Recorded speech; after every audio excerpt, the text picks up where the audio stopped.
JEE mains का सबसे famous और सबसे प्यारा क्वेश्चन ये आपके स्क्रीन पे दिख रहा है। क्वेश्चन दिया हुआ है find the number of rational term. मतलब ये जो क्वेश्चन दिया हुआ है इसमें ये फाइंड आउट करना है कि इसमें कितने रेशनल और कितने इरेशनल टर्म हैं। क्वेश्चन दिया है √9 या 4 प्लस √8 या 6 to the power 500। JEE mains में अक्सर इस टाइप के क्वेश्चंस पूछे जाते हैं, अक्सर। तो जब भी इस टाइप के क्वेश्चन को सॉल्व करते हैं, पहले हम इस क्वेश्चन के सॉल्यूशन में जनरल टर्म लिखने का प्रयास करते हैं कि इसका जनरल टर्म होगा क्या। आओ देखते हैं कि इसका सॉल्यूशन क्या होगा। जब हम इसको सिंप्लीफाई करेंगे तो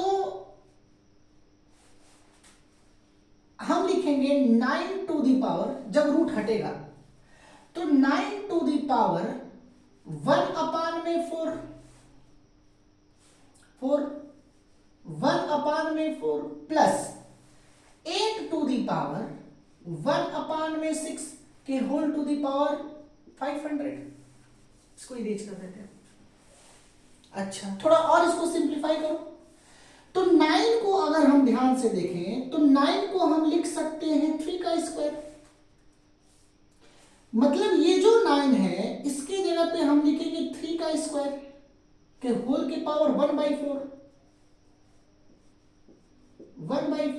प्लस इस 8 को ध्यान से देखो तो 8 को लिखा जाएगा 2 के पावर 3 के होल के पावर 1/6 के होल के पावर कितना दे दिया है 500।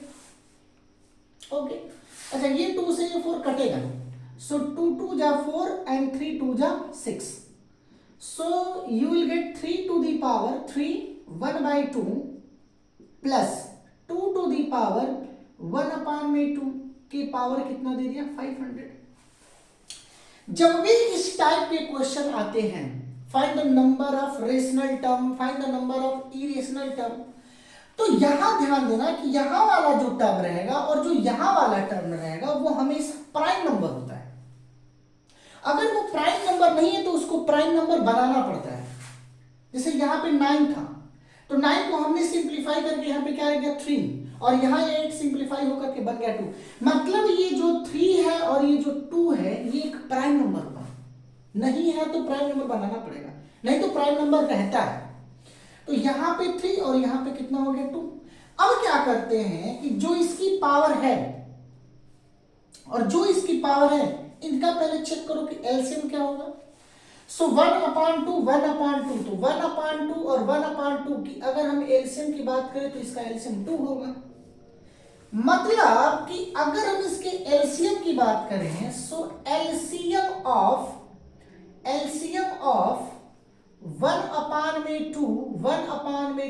Is what 2। 1/2 1/2 का एलसीएम ले लेंगे, समझ में आ रहा है ये वाली चीज। ऐसे 1/2 और 1/2 का एलसीएम कितना हो जाएगा ऐसे 2, मतलब 2 और 2 का LCM 2।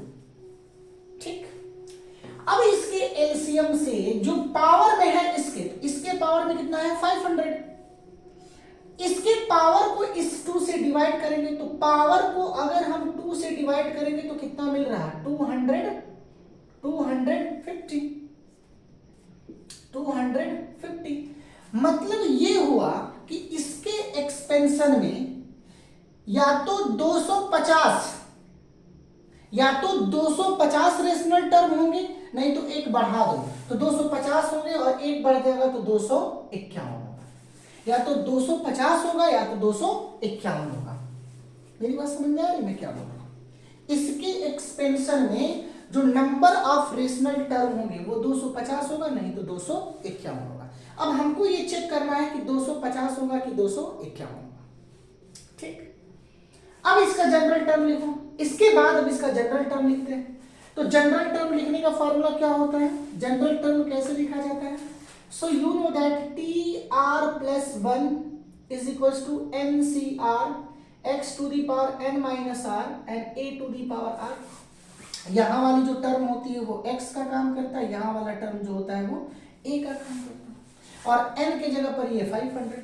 So here you will write 500 CR x means 3 to the power 1 by 2.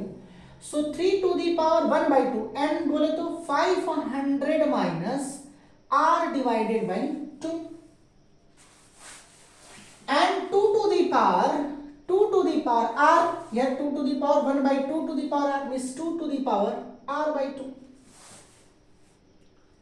अब ध्यान दो, रेशनल टर्म होने के लिए, इसको रेशनल टर्म होने के लिए ये जो डिग्री है वो इंटीजर होना चाहिए, कंप्लीट इंटीजर होना चाहिए, तभी तो ये रेशनल होगा। मतलब हम r की वैल्यू क्या सब्स्टिट्यूट करें, जो वैल्यू यहां पे r की होगी वही वैल्यू यहां पे होगी। ध्यान दीजिएगा, r की वैल्यू क्या हम यहां पे सब्स्टिट्यूट करें कि ये पूरा ओवरऑल कट पिट करके एक इंटीजर आ जाए, एक कंप्लीट इंटीग्रल भी बोल सकते हैं, इंटीजर आ जाए। सो यार यहां से r की वैल्यू स्टार्ट करेंगे 0 1 2 3 डॉट डॉट डॉट। अच्छा, r की वैल्यू पहले 0 रखते हैं। सो अगर हम r की वैल्यू यहां पे 0 रखेंगे तो 500 माइनस 0 अपॉन 2, 500 अपॉन 2 ये तो कंप्लीट कर दिया 250, और यहां पे r का मान 0 रखेंगे तो 0 अपॉन 2 0, 2 टू द पावर 0 1, मतलब r बराबर 0 इसको सेटिस्फाइड कर रहा। जैसे ही r बराबर 0 रख दिया तुरंत हमारा एक इंटीग्रल टर्म 3 के पावर कितना मिल जाएगा 250, और यहां पे 2 के पावर कितना मिल जाएगा 0। अगर मान लो कि r की वैल्यू 0 रखने पर ये टर्म सेटिस्फाइड नहीं होता, जैसे r की वैल्यू यहां पे 1 रखो, r की वैल्यू यहां पे 1 रखोगे तो 500 माइनस 1 499 होगा, एंड 499 इज डिवाइडेड बाय 2, 499 2 से डिवाइड नहीं होगा, तो r की वैल्यू नहीं होगी, यहां पे 1 नहीं होगी। अच्छा, r की वैल्यू 2 रखो, तो r की वैल्यू 2 रखेंगे तो 500 माइनस 2 498 अपॉन 2 कंप्लीट कट जा रहा है, एंड 2 बाय 2 ये भी कट जा रहा है। जो r की वैल्यू यहां पे रखेंगे वही r की वैल्यू यहां पे रखेंगे, r की वैल्यू दोनों कंडीशन को सेटिस्फाइड करनी चाहिए। तो r की वैल्यू हमने यहां पे रखा 0, तो ये कंप्लीट रूप से कट गया, यहां पे रखेंगे 0 तो कंप्लीट हो, मतलब यहीं पे हमारा रिजल्ट हो जाएगा r बराबर 0। मतलब या तो x के एक्सपेंशन में 250 टर्म होंगे, नहीं तो 251 होंगे, क्योंकि r बराबर 0 पर ही हमको इसका सोल्यूशन मिल रहा है। तो जो नंबर ऑफ रेशनल टर्म होगा, नंबर ऑफ जो रेशनल टर्म होगा वो 251 होगा। अगर 0 सेटिस्फाइड कर दे रहा तो ये, और 0 के अलावा कोई और नंबर सेटिस्फाइड करे तो नंबर ऑफ रेशनल टर्म 250 होगा। समझ में मेरी बात आई? यही का क्वेश्चन है, फेमस क्वेश्चन। हमने किया क्या, जो गिवन क्वेश्चन है पहले इसको सिंप्लीफाई कर लिया भाई 4 9, तो हमने इस 4 को इसके पावर में भेज दिया 1/4 प्लस 8 के पावर 1/6। अब हमने इसको सिंप्लीफाई किया, 9 को हमने 3 के पावर 2 और 8 को 2 के पावर 3 रख दिया। अब 3 2 2 जा 4 1/2 एंड 3 2 जा 6 1/2 1/2 का एलसीएम हमने लिया तो 1/2 का एलसीएम 2। अब इसके पावर को इस 2 से डिवाइड करेंगे तो 250 है, मतलब नंबर ऑफ टर्म या तो 250 होगा, नहीं तो 250 से एक ज्यादा होगा, तो 250 या 251।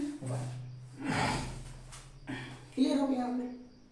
अब हमने इसकी अब हमने जनरल टर्म लिखा T R plus 1 is equal to N C R X के पावर एन माइनस 1 ए के पावर आर, तो n के जगह पर 500 सी आर एक्स के पावर 3 के पावर 1/2, तो x के पावर बस 3 के power 1/2 n minus R 500 minus R a means 2 के पावर 1/2 2 के पावर 1/2 के पावर r। अब हमें r की वैल्यू देखिए, r की वैल्यू 0 रखने पर ये पूरी तरह से सेटिस्फाइड है, यानी number of term rational term 250 plus 1 होगा। 0 के अलावा किसी और वैल्यू पर सेटिस्फाइड होता, मान लो 0 पे सेटिस्फाइड नहीं होता, तब इसके नंबर ऑफ रेशनल टर्म 250। तो आशा करते हैं कि क्वेश्चन आपको अच्छे तरीके से समझ में आया होगा। जेईई मेंस में आया हुआ ये क्वेश्चन है, तो हमने सोचा थोड़ा सा इस क्वेश्चन में डिस्कशन कर लें। और एक क्वेश्चन और करा दिखाते हैं इसको।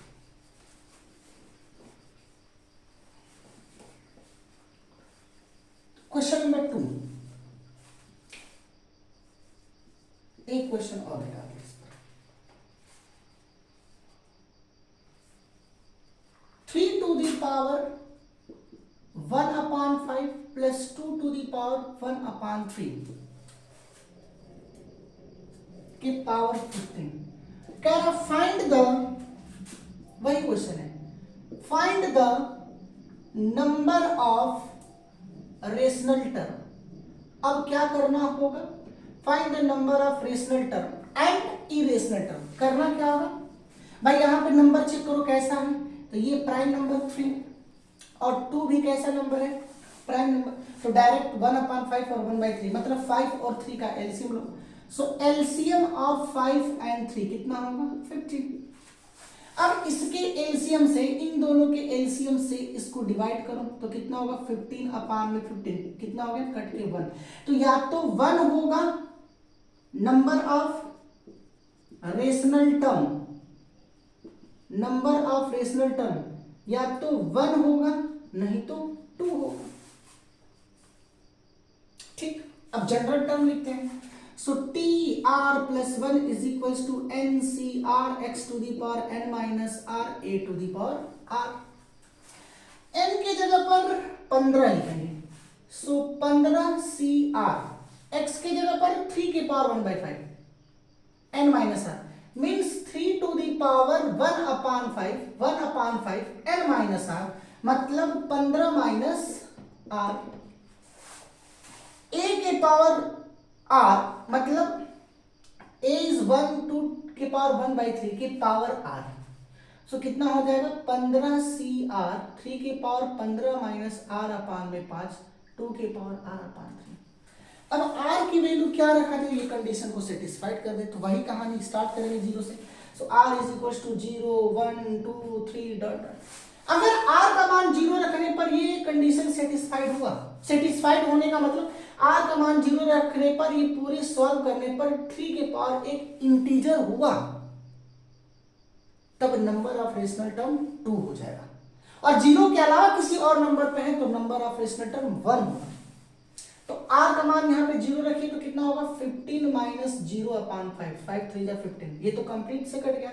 यहाँ पे देखिए 0 0/3, ये भी कंप्लीट से कट गया, मतलब आर बराबर 0 के लिए कंडीशन सेटिस्फाइड है। So number of rational term, number of rational term कितना हो जाएगा, 2।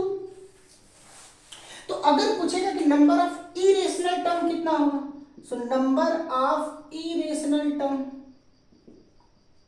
बराबर, चल पहले एक बात, इसमें इसके एक्सपेंशन में टोटल कितने टर्म होंगे, इसकी डिग्री कितनी है, 50।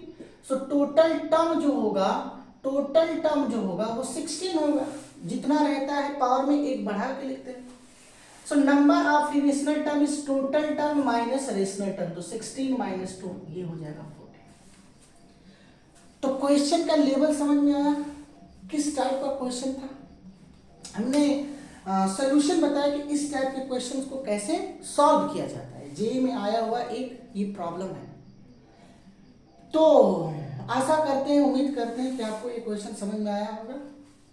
फिर हम अगले वीडियो में मिलेंगे एक नेक्स्ट, एक अच्छा, एक प्यारा क्वेश्चन के साथ।